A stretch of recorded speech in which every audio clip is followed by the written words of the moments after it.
ወረኛና ዝምተኛ ልዕልት።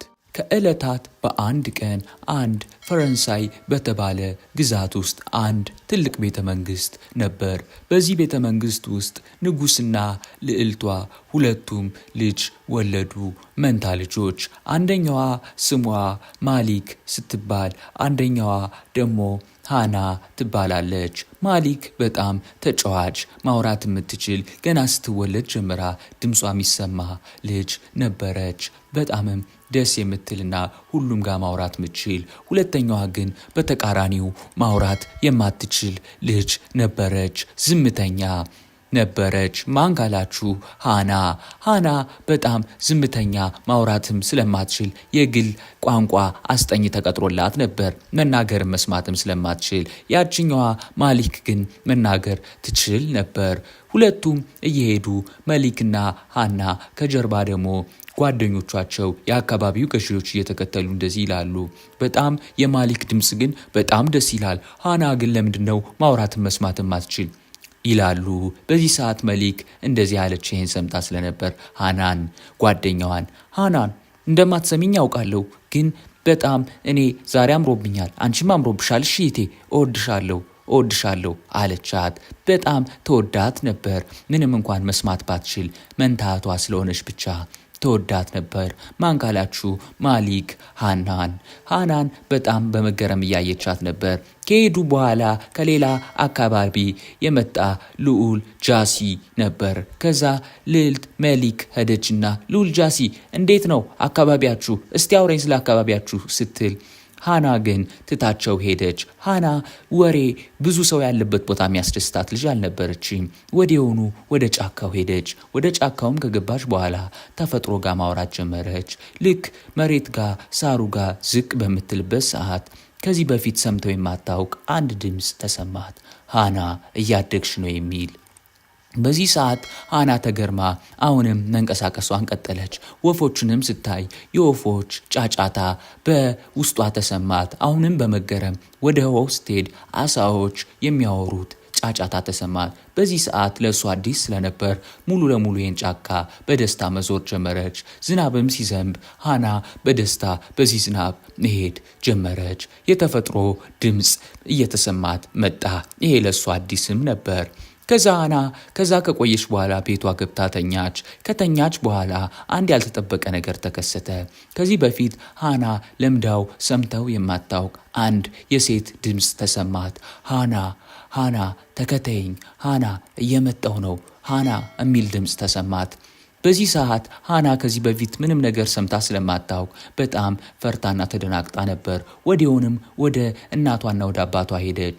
ያለውንም ነገር ለማስረዳት ብትሞክርም ሊግባቡ አልቻሉም። እንደዚህ አሉ፣ የኔ ውድ ምን ሆነሽ ነው አሏት። እሷ ግን ያላቸው ነገር ስላልገባት እነሱም ስላልተግባቡ ወዲያውኑ ተመልሳ ወደ ቤቷ ወደ ክፍሏ ሄደች። በዚህ ሰዓት ንጉስየው እንደዚህ አለ፣ ልጄ በጣም እየተጎዳች ነው፣ ምንም ጓደኛ የላትም፣ ምንም ሰው የላትም፣ ስለዚህ ቢያንስ ገሷ ጓደኛ ያስፈልጋታል ብሎ ለእናቷ ነገረላት። ሃና ግን ይህን ድምፅ ለመፈለግ ማታ መብራት ይዛ ተሸፋፍና ከቤተ መንግስቱ ወጣች።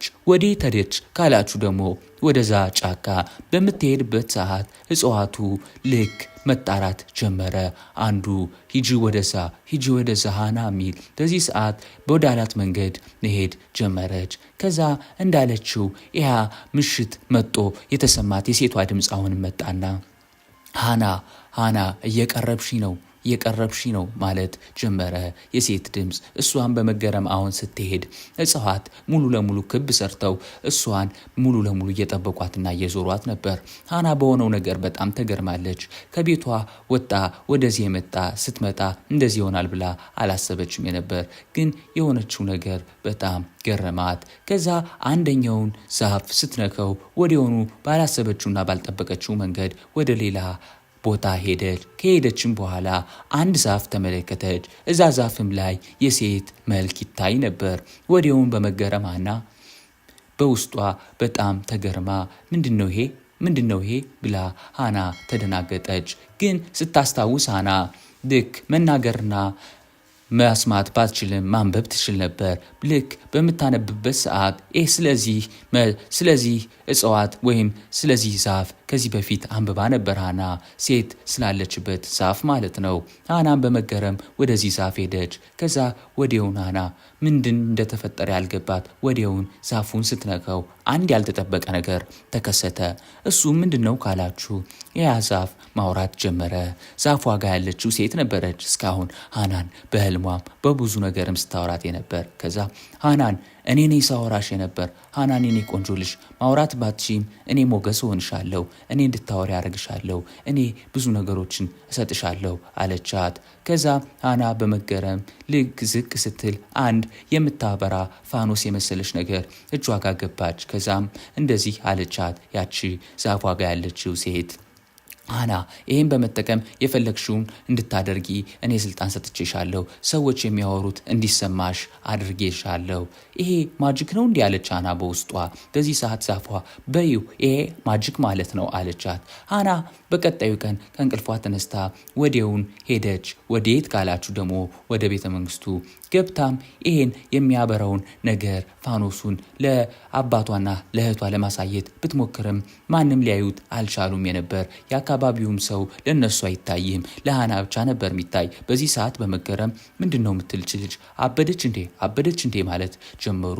በዚህ ሰዓት ሃና አንድ ያልተጠበቀ ነገር ገጠማት። ከዚህ በፊት ሰው ሲያወራ ሰምታ አታውቅም የነበር፣ ግን በዛች በምታበራው ፋኖስ ምክንያት መስማት ጀመረች። እህቷም እንደዚህ አለች፣ ምን ሆናብኝ ነው እህቴ ምን ሆናብኝ ነው መጣጇን የምታሳየን ስትል ሃና ተሰማት። በዚህ ሰዓት ሃና በጣም ተገረመች።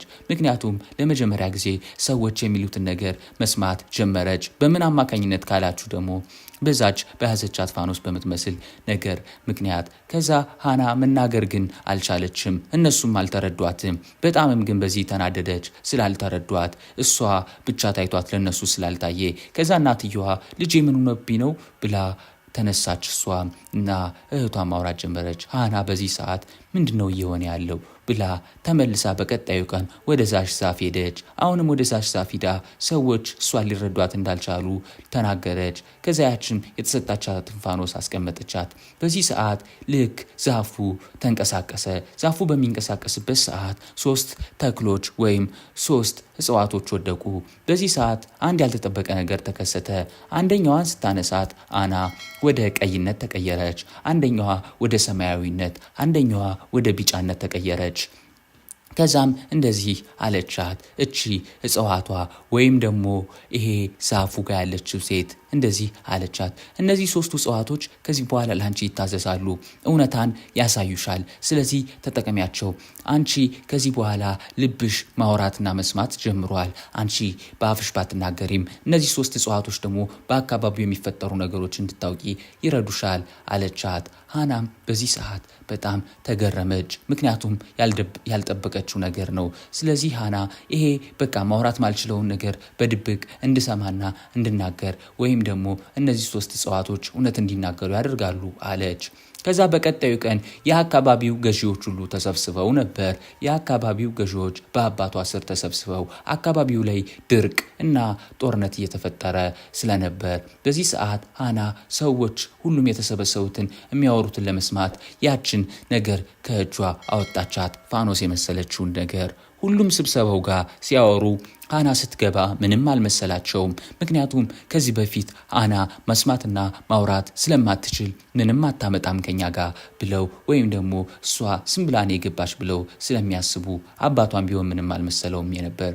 በዚህ ሰዓት አንደኛው የአካባቢ ገዢ እያወራ እንደዚህ አለ፣ በአካባቢው ላይ ያለው ነገር በጣም አሳዛኝ ነው። ጦርነት ልንገጥም እንችላለን። ስለዚህ ዝግጅት ማድረግ አለብን። ገንዘብ ያስፈልገናል አለ። ከዛ ወዲያውኑ አንደኛዋ ሴት አዎ ያስፈልገናል፣ ግን በሰላም መፍታት እኮ እንችላለን፣ ጦርነት አላስፈላጊ ነገር ነው እያለች በምትናገርበት ሰዓት ስለ ጦርነት ሲያወራ ስለነበረው ሰውዬ ሃና ቀረበች። ከዛም ያወራውን ነገር በዛች በፋኖሷ አማካኝነት ስለሰማች ቀዩን ነገር አነሳችና ፊት ለፊቱ አስቀመጠችው። እሱ ግን አልታየውም። ምንድነው ብሎ ልክ ፊቱ ጋር መስታወት ነገር ሆነች። ከዛ ልክ አሁን ታየው ለሱ። ልክ ሲታየው ወዲያውኑ አእምሮ ውስጥ ገባ ያ ቀይ ነገር። ከዛ በኋላ የዋሻውን ነገር እውነት ማስወጣት ጀመረ። እንደዚህም አለ፣ ሰላም የሚባል ነገር የለም፣ ጦርነት መቅጠም አለብን፣ በጣም ጦርነት ያስፈልጋል። ያኔ እኔ ገንዘብ አገኛለሁ፣ በጦርነቱ አማካኝነት እኔ ወደ ስልጣን እወጣለሁ አለና የፈለገውን ነገር ሳያስበው ተናገረ። በዚህ ሰዓት ሴቷ ተነሳችና ምንድን ነው ያልክ? ሰላም አያስፈልግም ነው ያልክ? ሰላም አያስፈልግም ነው ያልክ? እኔ ንጉሥ መሆን እፈልጋለሁ ነው ያልክ? ገንዘብ ብዙ አገኝበታለሁ ነው ያልክ አለች። በዚህ ሰዓት ከእሷ ጎን ያለውም ተነሳና አንተ ሌባ ነህ ለካ፣ እስካሁን አጭበርባሪ ነህ፣ በቃ እስካሁን በነበረው ነገር ሁሉ ጦርነት የምትለው ለካ ህዝባችንን ለማስፈጀት ነው አለ። ሁለተኛውም ተነሳና የአካባቢውን ህዝብ እያስራብክ አንተ ገንዘብ ማግኘትን ትመኛለህ? ምን አይነት ሰው ነህ አለው። በዚህ ሰዓት እንደዚህ በሚሉት ሰዓት በጣም ተገረመ። ማንጋላችሁ ይሄ ሰውዬ ምክንያቱም ሳያስበው ነበር የተናገረ። ውስጥ ያለውን ነገር ሃና ነበር እንዲናገር ያደረገችው በዚች ቀይ ነገር አማካኝነት፣ በቀዩ እጽዋትነት አማካኝነት። አላሰብኩትም እንዴት ተናገርኩ? እንዴት ውስጥ ያለውን ተናገርኩ ማለት ጀመረ እሱ። ከዛ እቺ ቀይ ነገር ወዲያውን እሳት ሆነችና ጠፋች። ከዛ በኋላ እሱ ላብ በላብ ሆነ። በጣምም እውነቱ ውስጡ ያለው ስለወጣ እንትን አለ። ከዛ እሱን ሰውዬ ወደ ንጉስና ወደ ንጉሱ ሚስት ወሰደ። ከዛም እንደዚህ ያለ ንጉሱ አንተ በጣም ክፉ ሰው ነህ፣ እንዴት እስካሁን እንደዚህ ታስባለህ? አካባቢያችን እንደዚህ ለማድረግ እንዴት ታስባለህ ማለት ጀመረ። ከዛ ልጁ ሃና ባትኖር እኮ ይኸውልህ አይሆንም የነበር አለ። በዚህ ሰዓት እሱ አይደገመኝም አለ። ልክ ሃና ልኬም በምታረግበት ሰዓት አሁንም ፋኖሷን አወጣች። ፋኖሷን በምታወጣበት ሰዓት አንድ ነገር ሸተታት። ማንን ካላችሁ ሃናን። ከዛ ያን ሽታ ወዲያውን ተከትላ መሄድ ጀመረች። በምትሄድበት ሰዓት አንድ ቤት ውስጥ የተዘጋ ቤት ውስጥ እነዚህ የአካባቢ ሌላኛ ገዢዎች ተሰብስበው ምግብ እየበሉ ነበር። አንደኛው እንደዚህ ይላል፣ የአካባቢው ሰው በራብ እየሞተ እኛ ምግብ እንበላለን፣ ንጉሱ እንኳን እኮ ይሄን አያውቅም፣ ደስ ይላል በጣም አለ። ሁለተኛው ደግሞ አዎ ይሄው እኮ 10 ቀን ሆነን እየተገናኘን መብላት ከጀመርነ በጣም ደስ ይላል ያለ መሳቅ ጀመረ። በዚህ ሰዓት ሃና በዛች ፋኖስ አማካኝነት ነበር ይሄን ሰምታ ወደዚህ የመጣች። ከንጉሱ ተደብቀው ነበር ይሄን የሚያደርጉት እነዚህ ሌላኛው የአካባቢ ገዢዎች። ሃና በዛች በተሰጠቻት ለፋኖስ አማካኝነት ነበር ይሄን ያወቀች። ወዲያውኑም ሃና ስታይ ተናደደች። ምን ያህል ስግብግብ እንደሆኑ ህዝቡ እየተራበ እንዴት እንደዚህ ያደርጋሉ ብላ ወዲያውንም ሃና በጣም ተናደደችና አንደኛዋን ነገር ለመጠቀም ሞከረች። ልክ ውስጧ ላይም አዲስ ድምፅ መምጣት ጀመረ። አንደኛው እንደዚህ አለ፣ ከነዛ ከሚበሉት ውስጥ ከዓመታት በኋላ በጣም አንድ የሚያስፈልገን ነገር አለ። እኛ እንደምንበለው ሁሉ አካባቢው ላይ ምግብን በማጥፋት በውድ መሸጥ አለብን። የአካባቢው ገዢ ሁነን አደል መቼስ ንጉሱ ሳያውቅ ማለት ነው አለ። በዚህ ሰዓት ሃና ልክ ተናደደችና ልክ በምታማርበት ሰዓት አንድ ነገር ተፈጠረ። ወዲያውኑ ባስማት ከነበሩበት ቤት ወይም ከነበሩበት ቦታ ተነስተው አካባቢው ከሚኖርበት ሰፈር ውስጥ እየበሉ ተገኙ። በዚህ ሰዓት የአካባቢው ሰው እያየ ምንድነው እኛ እየተራብን እነሱ ይመገባሉ ማለት ጀመረ። በዚህ ሰዓት እንደዚህ አሉ፣ ምንድነው የተፈጠረው? የት ነው የመጣን አሉ እነዛ የሚመገቡ ሰዎች። በዚህ ሰዓት ንጉሱ ተመለከተ። እንዴት ይሄ ሊሆን ይችላል? እናንተ ስግብግቦች፣ ህዝቤ እየተራበ እናንተ ከኔ ገንዘብ ሰርቃችሁ፣ ከአካባቢው ሰው ገንዘብ ሰርቃችሁ እንደዚህ ትሆናላችሁ ማለት ጀመረ። ከዛ በቀጣዩ ቀን ልክ የአካባቢው ስብሰባ ጋር ተጠሩ። ሁሉም ተሰበሰቡ። ይሄ ሁላ እንዲሆን እውነታው እንዲወጣ እያደረገች የነበረች ማናት ካላችሁ ደግሞ ሃና ነበረች። ሃናም በጣም አባቷ ተገርሞባት ነበር፣ ማውራት ባችልም ግን በምታደርጋቸው ነገሮች። ከዛ ሁሉም ተሰበሰቡ እና ልዕልቷም መጣች። ከዛ አንደኛዋ ተነሳች። ማን ካላችሁ ልክ ያችኛዋ ልዕልት መሊክ ማለት ናት። ከዛ ልዕልት መሊክ ተነሳችና እንደዚህ አለች፣ ምንድነው ማዬ እየሆነ ያለው ነገር ምንድነው? ከትናንት ማታ ጀምሮ አካባቢው ላይ ብዙ ሌባና ብዙ ወሮበላ ተነስቷል። ስለዚህ ይሄ ሁላ ደግሞ የሆነው በእናንተ እንዝላልነት ምክንያት ነው። ስለዚህ ይሄ ነገር መስተካከል አለበት አለች። ከዛ እንደዚህ አለች እናትየዋ፣ አዎ በእኛ እንዝላልነት ምክንያት ነው ይሁላ ነገር እየሆነ ያለ። ግን እንዴት ይሄን ነገር ማስተካከል አልቻላችሁም ብላ ተናገረች። ከዛ አንደኛዋ ሴት ተነሳችና ይሄን ነገር ያላስተካከልንበት ምክንያት እያለች በምታወራበት ሰዓት አንድ ሐሳብ መጣላት። ማን ካላችሁ ደግሞ አና ወዲያውን ያችን የተሰጠቻትን ሰማያዊ የምታበራ ነገር ወሰደችና መስታወት አደረገችባት። ያኔ እውነቱን ማውራት ጀመረች። ያችኛዋ ሴት እንደዚህ ማለች፣ ንግስት ወይ አንቺ እኮ ሁሌም የራስሽን ጥቅም ነው የምታዩ። በቃ ለዛ ነው እኛ በጣም በአካባቢው እየተበደልን ነው ማለት ጀመረች። በዚህ ሰዓት በጣም ከልቧ ያለውን ነገር የተነበረች። ከዛም እንደዚህ አለች፣ እንዴት እንደዚህ ያለሽ ማለት ጀመረች። ከዛ ሳላስበው እኔ የተናገርኩ አለች። ከጎኗም ያለው እንዴት እንደዚህ ያለሽ ማለት ጀመረ። ከዛ በኋላ ያልታሰበ ነገር ነበር ይሄ የሆነ። ከዛ በቀጣዩ ቀን እንደዚህ አለች።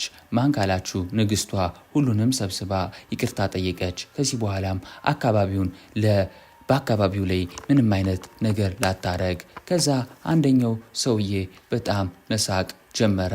ከዛ ግን ይቅርታ ጠየቀሱ። ከዛ በቀጣዩ ቀን ይሄ ሁላ እውነት እንዲወጣ የረዳቻቸው ይሃን ዛፍ እንድትወስዳቸው ሃናን ጠየቋት። ሃናም ችግር የለም ብላ ወሰደቻቸው። ከወሰደቻቸውም በኋላ ከዛች ከምታበሯ ዛፍ ልክ ሲደርሱ ያች የምታበሯ ዛፍ ተገለጠችና ሁሉን እውነት ተናገረች። እንደዚህም አለች፣ ሃና በጣም ቆንጆና ደስ የምትል አስተዋይ ልጅ ናት። ማውራት ባትችልም መስማት ግን እንድትችል አድርጊያታለሁ እኔ በሰጠኋት ፋኖስና ኃይል አማካኝነት። ስለዚህ ሁላችሁም አክብሯት። እሷ በጣም አካባቢውን ወደፊት ቀጥ አድርጋ ልታስተዳድር የምትችል ናት አለች። ከዛ በኋላ እንደተባለውም ሃና ፊት ለፊት ላይ ሄደች። የአካባቢውም ገዢዎችና ንጉስና ልዑልቷ አንቺን ስለወለድን ደስ ይለናል አለ ንጉሱ። ከዛም ሃና ደስ አላት። ሃናም ደስ በሚል ሁኔታ ስታያቸው እናትየዋ እንደዚህ አለች፣ በቃ ጠብቂኝ፣ እንደውም አንድ ሀሳብ መጥቶልኛል። ከዚህ በኋላ አንቺ የዝምታ ንግስት ትሆኛለሽ። እኔ ንግስት አልሆንም፣ እናትሽ ብሆንም ግን ስልጣኔን ለአንቺ ሰጥሻለሁ። ከዚህ በኋላ አንቺ ታስተዳድሪናለሽ አለ። በዚህ ሰዓት ሁሉም ተደሰቱ። ከዛ በኋላ እንደተባለውም አደረጉ። ማለትም ሁለቱም ከስልጣን ሊወርዱ አሰቡ። ማን ካላችሁ ንጉሱና ንግስቷ። ከዛ በኋላ ልክ ሃና እንደዛ ሲባል ንጉሱም ወዲያውኑ ተናገረ፣ እኔ ደግሞ ለእህትሽ ሌላኛዋ ስልጣን እሰጣለሁ አሉ። ከዛ ሁለቱም ዝቅ አሉላት። ከዛ እንዳሉትም በቀጣዩ ቀን ስልጣን ላይ ማን ተቀመጠች ካላችሁ እህቷ።